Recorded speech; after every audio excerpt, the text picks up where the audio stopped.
یزید نے اب کیا کیا، کیونکہ بڑا چلاک آدمی تھا، بڑا شاطر تھا، بڑا تیز تھا، اس نے ولید کو خط لکھا، کہنے لگا کہ فوری طور پہ عبداللہ ابن عباس کو بلاؤ اور اسے کہو میری بیعت کریں۔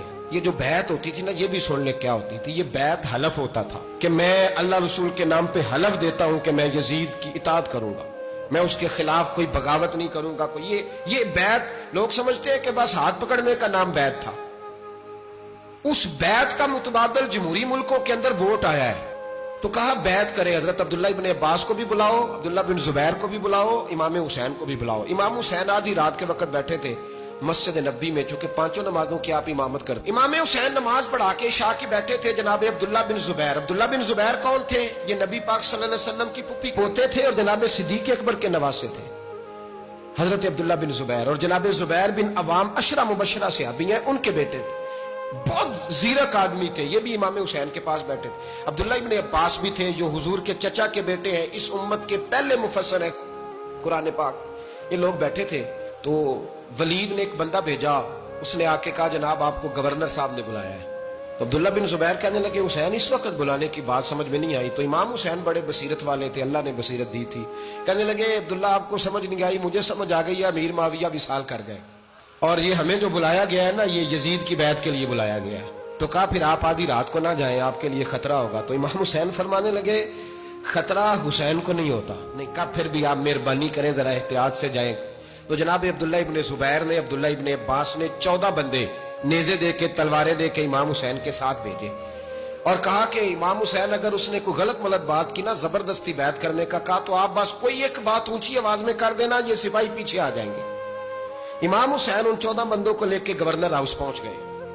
جب آپ وہاں پہنچے، اس نے بتایا، اس نے کہا جی حضرت امیر معاویہ انتقال کر گئے اور آپ نے یزید کی بیعت کرنی ہے۔ تو امام حسین فرمانے لگے میں چھپ کے بیعت نہیں کروں گا، مجمع لگاؤ، جمعے والے دن اعلان کرو، جو طریقہ ہے حضرت ابوبکر صدیق کا، جو طریقہ ہے حضرت عمر فاروق کا، جو انداز حضرت عثمان غنی کا ہے، جو مولا علی کا ہے، سر عام اعلان کرو، اگر ساری دنیا یزید کی بیعت کرے گی تو میں بھی تیار ہوں۔ تم مجھ سے بیعت لے کے پھر لوگوں کو بتانا چاہتے ہو کہ حسین بیعت ہو کر رہے ہیں تو تم کیوں نہیں کر رہے؟ میں عام آدمی نہیں ہوں، لہذا چھپ کے بیعت نہیں کرتا۔ جب یہ بات کی نا تو ولید بڑا نرم دل تھا اور امام حسین کی شان کو جانتا تھا، وہ جانتا تھا یہ نبی پاک کا خاندان ہے۔ اس نے کہا جی مجھے تو حکم تھا، باقی آپ حضور کے نواسے ہیں، میں کر کچھ۔ وہاں ایک بڑا بدبخت شخص بیٹھا تھا، عبد الملک بن مروان، وہ ولید سے کہنے لگا کہ اگر حسین آج تمہارے ہاتھ سے نکل گئے تو تمہارے لیے بہت بڑا مسئلہ کھڑا ہو جائے، انہیں جانے نہ دینا، یا بیعت کراؤ یا ان سے کہو جنگ کے لیے تیار ہو۔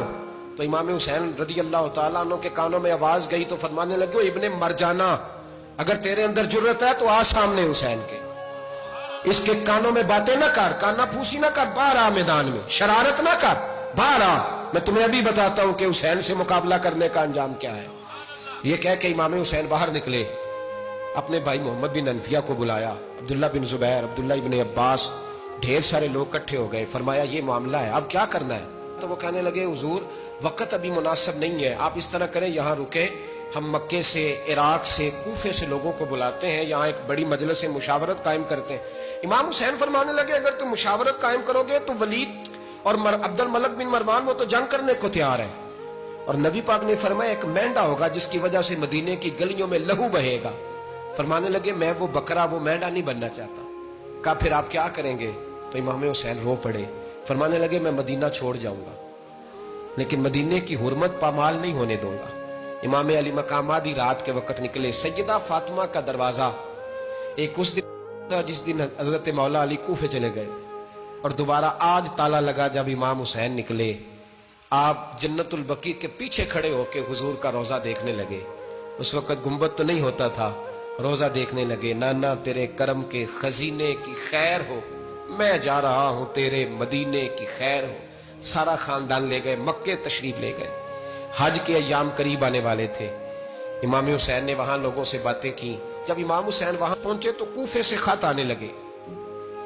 کوفہ حضرت علی کا دارالخلافہ تھا، وہاں آپ کے محبین، پیار کرنے والے ڈھیروں تھے، انہیں خط لکھے کہ حضور آپ چپ کر کے بیٹھے ہوئے ہیں اور ہمارے اوپر یزید مسلط ہو گیا ہے، آپ اگر میدان میں نہیں نکلیں گے، آپ نہیں آئیں گے تو ہم اللہ کی بارگاہ میں شکوہ کریں گے کہ کوئی ہماری کمان کرنے کو تیار ہی نہیں ہوا۔ اور وہ خط 1 2 3 نہیں آئے، وہ خط اتنے تھے کہ 3 بوریوں میں بھرے تھے امام حسین،